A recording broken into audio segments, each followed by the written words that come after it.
আজ অনেক দিন পর সকালে বাসি কাজ শেষ করে স্নান করতে পেরেছি। শুভ সকাল বন্ধুরা, সবাই কেমন আছো? তো বন্ধুরা, আজকে সকালবেলাও কিন্তু অনেক তাড়াতাড়ি ঘুম থেকে উঠে গেছি, কিন্তু সকালে ঘুম থেকে উঠে দেখি রুদ্রের এত পরিমাণে তেজ, কি বলবো। আজ কিন্তু পুরো দিনই রুদ্র ছিল, মানে কি বলবো, গা একদম পুড়ে গিয়েছিল। এই সকালবেলার যে গরমটা লাগছে কি বলবো তোমাদেরকে। তো আজকে সকালবেলা আমার কাজকর্ম শুরু হয়েছে এই বাসন মাজা থেকে। তো দেখো, সবার প্রথমে ঘুম থেকে উঠে আমি কিন্তু বাসন মেজে নিয়েছি। তো বাসন মাজা হয়ে গেছে, এখন ঘরে রেখে দিচ্ছি বাসনগুলো। তারপরে ওই আমার ছোট্ট কুড়ে ঘরের মধ্যে যা যা কাজকর্ম আছে ওগুলো করে নিচ্ছি, মানে ওই তিনিমার জামা কাপড়গুলো ভাঁজ করে রাখা, ঘর বারান্দা সুন্দর করে ঝাড়ু দেওয়া, ওইটাই আমার কাজ। আমার প্রতিদিনে একই কাজ থাকে, একই রুটিনে, যার জন্য কিন্তু আমি তোমাদের সাথে একই জিনিস সবসময় শেয়ার করি।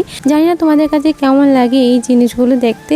যাই হোক, এদিকে দেখো আমি ঘর ঝাড় দিয়ে দিয়েছি। এখন হচ্ছে জাবড়াগুলো তুলে নিচ্ছি, জাবড়াগুলো তুলে এখন বারান্দাটা ঝাড় দিয়ে দিচ্ছি। আর বন্ধুরা, আমি কাজ করবো আর তিন্নিমা আমার সাথে কাজ করবে না, সেটা কি কখনো হয় বলো? তো এখানে দেখো তিন্নিমা কিন্তু আমার হাতে হাতে কাজ করতে লেগে গিয়েছিল, কিন্তু তিন্নিমাকে আমি সরিয়ে দিয়েছি। কারণ তিন্নিমাকে নিয়ে না কাজকর্ম করাই যায় না, কি বলবো তোমাদেরকে। আর তো এদিকে দেখো আমার বারান্দা ঝাড় দেওয়া হয়ে গেছে। তারপর আমি ঘরে চলে এসেছি। ঘরে এসে সুন্দর করে হচ্ছে গিয়ে গ্যাসটা মুছে নিয়েছি। এই কাজগুলো করতে করতে না গলা শুকিয়ে গিয়েছে, যার জন্য এক গ্লাস ঠান্ডা জল খেয়ে নিয়েছি দাঁড়িয়ে দাঁড়িয়ে। কারণ বসে জল খাওয়ার আমার টাইমটুকুও নেই। কারণ বন্ধুরা, এখন অনেক কাজ পড়ে রয়েছে, আর এদিকে রান্নাবাড়া করতে হবে, তিন্নিমাও আছে, খাওয়াতে হবে সকালবেলা খাওয়া।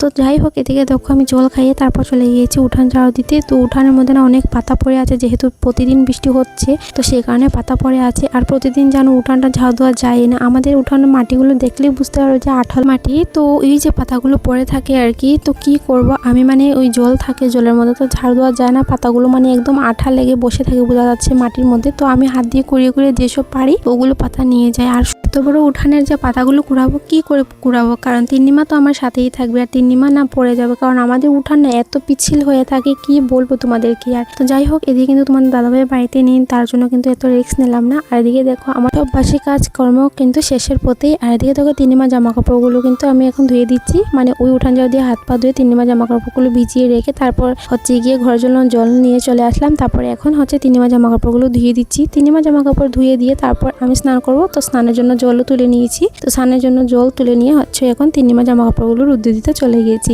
আর আজ অনেকদিন পর কিন্তু বাসি কাজ করে স্নান করতে পেরেছি, মনটা অনেক শান্তি হয়েছে, শরীরটা একদম হালকা হয়ে গিয়েছে। বন্ধুরা, আজকে মিনি ব্লগ এতটুকু পর্যন্ত। তোমাদের কাছে কেমন লাগলো অবশ্যই কমেন্টে জানিও। Bye, tata.